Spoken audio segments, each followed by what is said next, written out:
শুধু টাকা রোজগারের ফিকির।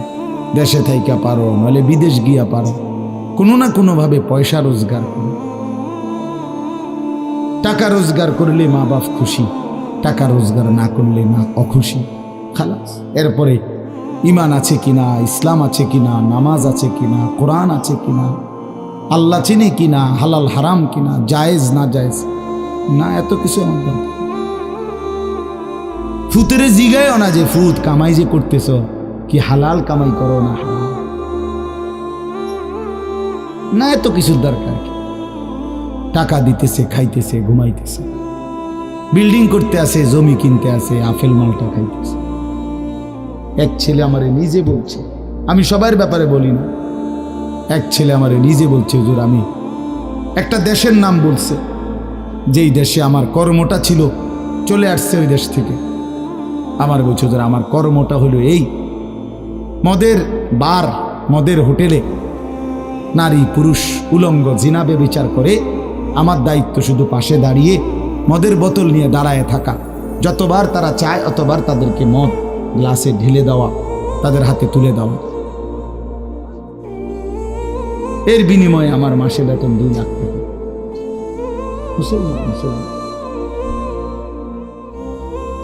মুসলমানের সন্তান, বাংলাদেশের সন্তান। তো এই টাকা যখন বাবা খাচ্ছেন, বিল্ডিং করতেছে, কোনো টেনশন নাই। আমি আবারও বলছি, আমি সবার জন্য বলি না, ওই বলছে দেখে অট্টা কইছি, কথা বুঝছেন না? আমি তো নাম ঠিকানা বলি না। হে আত্মীয়তার আইয়ুহাল কাতি', আত্মীয়তার সম্পর্ক ছিন্নকারী ব্যক্তি, আসো। এই জন্য ভাইয়ের সাথে যুদ্ধ করছো, বোনের সম্পদ নষ্ট করছো, চাচারে সম্পত্তি দাও নাই, এই জন্য, এই দুনিয়ার জন্য নেও, এখন না, এখন যা লাগে নেও। এইভাবে প্রত্যেক নাফরমান পাপীকে, হে হারামখোর সুদ করে দিগা, এখানে টাকা যা লাগে নে, নে বাটপার, এখান থেকে টাকা নে, কি পরিমাণ টাকা দরকার ছিল নে। এইভাবে রাসূলুল্লাহ সাল্লাল্লাহু আলাইহি সাল্লাম বলেন, দুনিয়ার এই সম্পদগুলো কথা বলবে আর ডাকবে, ডাকলে মানুষ, আচ্ছা এটা তখন কেরম লিখবো? কথা বোঝেন নাই? এডিজন কথা বলবে, ডাকাডাকি করবে, মানুষ কি বলবে? লোকেরা তো সবাই দাঁড়াইছে, মানুষও তো দাঁড়াইছে, তারারই তো ডাকতেছে, তো তারা কি বলবে? ওয়াকালাল ইনসানু মা লাহা, আল্লাহ নিজেই বলতেছে, লোকেরা তখন মানুষগুলো বলবে মা লাহা, এটা কি হলো? আরে এইটা কি কারবার? এগুলো কথা বলে কেমনে? এগুলো কি কয়? এরা আমার চিনলো কেমনে? আমি যে সিটার, আমি বাটফারে চিন্তা লাগলো, ইন্নারিল্লাহ, একের পুরা ধরা, অনবিচার আচার কিছুই শুরু হয়েছে না, এখনই বেজ্জুতি, বাকিটা তো অবস্থা খারাপ। মানে অর্থাৎ মানুষগুলো অবাক হয়ে বলবে মা লাহা, কি হলো জমিনে, কি হলো এগুলোর, এরা এমন করছে কেন, এরা কথা বলছে কেন? আল্লাহ বলেন, ইয়াউমাইদিন তুহাদ্দিসু আখবারাহা, আল্লাহ তাআলা বলেন, বান্দা হে কি দেখছো হবে? এই মাত্র দেখলা স্বর্ণ রূপ্য টাকা পয়সা কথা বলে, এখনো না দেখবা আসল খেলাটা? ইয়াউমাইদিন তুহাদ্দিসু আখবারাহা, আল্লাহ বলেন এখন দেখবা সরাসরি এই হাসরের মাঠে তোমার সামনে, তোমার পায়ের নিচের জমিন, তোমার পুরা জিন্দেগির কথা, তোমার যত তথ্য, ভালো কিংবা মন্দ, নেক কিংবা গুনাহ, তোমার সমস্ত কিছু, রাতের কিংবা দিনের, একাকী কিংবা প্রকাশ্যের, গোপন কিংবা আড়ালের, আল্লাহর কসম জমিন সবটা এখন তোমার সামনে বলে দিবে। ইয়াউমাইদিন তুহাদ্দিসু আখবারাহা, রব্বুল আলামিন বলেন জমিন সবটা কথা বলে দিবে, ভালোটাও মন্দটাও, আলোটাও অন্ধকারটাও, একাকীও অন্ধকারেও, প্রকাশ্যেও সবার মাঝেও, সব বলে দিবে। রাতের চুরি বলে দিবে, রাতের তাহাজ্জুদটাও বলে দিবে, মদের আড্ডার কথাও বলে দিবে, জুয়ার আড্ডার কথাও বলে দিবে। সারা রাত যুবক উলঙ্গ ছবি দেখেছ, আল্লাহর কসম সেটাও বলবে। যে যুবক মালিকের সেজদা দিয়েছে সেটাও বলবে।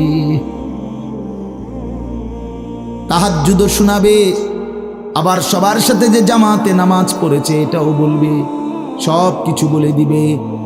আল্লাহ বলেন, যদি মানুষ ভাবতে চাও জমিন কিভাবে কথা বলে, স্বর্ণরৌপ্য কিভাবে কথা বলে, আল্লাহ বলেন বিআন্না রাব্বাকা আওহা লাহা, আল্লাহ তাআলা আদেশ করেছেন বলেই কথা বলে। আল্লাহ বললে, হুকুম করিলে আল্লাহর গোটা কায়নাত, গোটা সৃষ্টি জগৎটাই কথা বলে। ওয়াশাহিদা আলাইহিম সামউহুম ওয়া আবসারুহুম ওয়া জুলুদুহুম বিমা কানু ইয়ামালুন। আল্লাহ বলে, হাসরের ময়দানে বান্দা, তোমার কান, তোমার চোখ, তোমার সারা দেহের চামড়া, জুলুদুহুম, তোমার সারা দেহের চামড়া, হাসরের ময়দানে তোমার পুরা জিন্দেগির কর্মকাণ্ড বলে দিবে। চামড়াগুলো বলবে, চামড়া, মানুষের শাহওয়াত চামড়া। এই জন্য সমস্ত যৌনতার ঘটনা, অসভ্যতার ঘটনা শরীরের চামড়া বলে দিবে। মানুষের শাহওয়াত চামড়া। কথা বুঝছেন কিনা? হ্যাঁ, চরমে চামড়ার মধ্যে শাহওয়াত, কামনা, বাসনা, যৌন চাহিদা। এই জন্য যত লোক দেখবেন বিভিন্ন হসপিটালে, যত ডাক্তার চর্মরোগের ডাক্তার, তত লোক যৌন রোগেরও ডাক্তার। হ্যাঁ হ্যাঁ, চর্ম ও যৌন রোগ বিশেষজ্ঞ। এটা একই বিষয়, একই চাপ্টার। চামড়া মানে আল্লাহ তাআলা বলেন, তোমার চামড়া বলে দিবে কত রাত, কত দিন নারীর প্রতি অবৈধ আগ্রহ, অস্থিরতার, বেহায়াপনার, অসভ্যতা করেছিলে।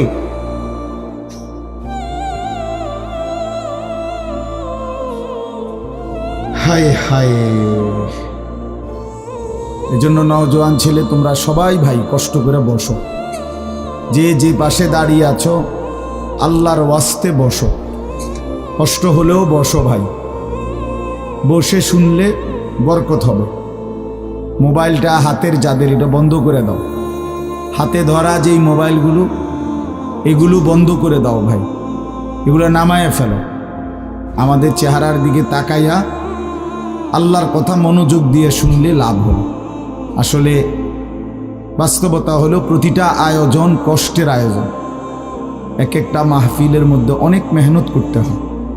2 টাকা, 10 টাকা, 20 টাকা, 50 টাকা একত্র করেই এরপর একটা মাহফিল। এক মুঠে কেউ টাকা দেয় না, অনেক জনের কাছ থেকে বারবার গিয়ে কষ্ট করে নিয়ে সবাই মিলে মিশে একটা মাহফিল। প্যান্ডেল, মাইক, পোস্টার, হ্যান্ডবিল, বক্তা, দাওয়াত দেওয়া, ঠিকমতো আসা, মেহমানদারি, আপ্যায়ন, সব মিলাইয়া অনেক কিছু, অনেক কাজ থাকে, অনেক পেরেশান। আমার মাদ্রাসায় আগামী 14ই ডিসেম্বর মাহফিল। তো গত 1 মাস থেকেই এই পরিকল্পনায়, এটা হবে কোথায়, ওইটা হবে কোথায়, বক্তা বসবে কোথায়, শ্রোতা বসবে কোথায়, প্যান্ডেল হইলে কোন দিক দিয়া, এই কত কিছু যে লিখছি আমরা। তো এতে বোঝা যায় যে অনেক কিছু। এই সবটুকু কষ্ট করে যদি শুধু কেবল আসলাম আর গেলাম, কিছুই শুনলাম না, বুঝলাম না, কিছু গ্রহণ করলাম না, কি লাভ হলো ভাই? এই কষ্টের এই ইন্তেজামের মধ্যে ফায়দা কি?